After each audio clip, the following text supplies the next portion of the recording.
The Defence Secretary has it out at 3 MPs from the SNP and Labour who got drunk on a flight to visit troops Gibraltar, one of whom was incapacitated. One of the MPs was reportedly so inebriated that she had to be put in a wheelchair and taken to her hotel from the airport, missing a welcome event put on by the military. Ben Wallace said that the incident, which he branded as disrespectful, put members of the armed forces in a difficult position. He said, "This type of behavior shows a lack of respect for the enduring work of our armed forces. The armed forces scheme is an opportunity for both parliamentarians and the military to understand each other. This behavior puts military personnel in a difficult position and risks undermining respect for Parliament." The other 2 MPs involved in the incident were the SNP's David Linden and Rue Hendry. However, the SNP have denied the claims. Mr. Wallace will be writing to both Labour and the SNP to express his disappointment over the incident. According to a report circulated in the Ministry of Defence, seen by The Times,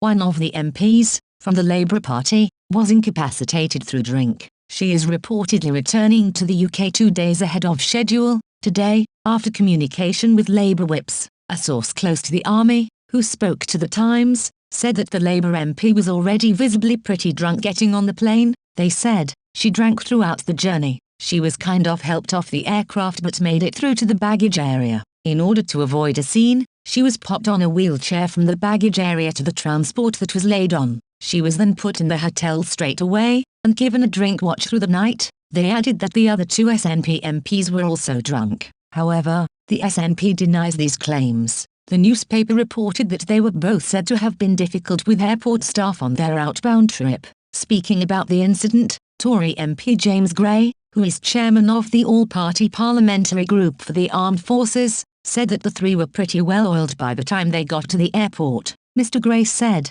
"These 3, as I understand it, were in a BA lounge in Heathrow and made full use of the facilities." The trio apparently continued to drink on the flight. Mr. Gray said that he wouldn't remove the 3 MPs from the all-party parliamentary group, as the incident occurred on the outbound flight rather than during the event itself. He said, "If they had been in an officer's mess at a dinner and got completely drunk, then I have a responsibility for that and I would throw them off the scheme as it were, probably. But because they were simply civilians on the way to a visit, what they do in their own time in the BA lounge is a matter for them." The MPs, who were part of a group of 15 MPs visiting Gibraltar, were in the presence of a serving major and a retired lieutenant colonel, who were on the flight as minders. The Times reported that they both witnessed the MPs drinking. The 3-day trip had been planned by the all-party parliamentary group for the armed forces to coincide with Armistice Day. According to unconfirmed reports, on the same trip 2 Tory MPs had been out drinking until 2 a.m.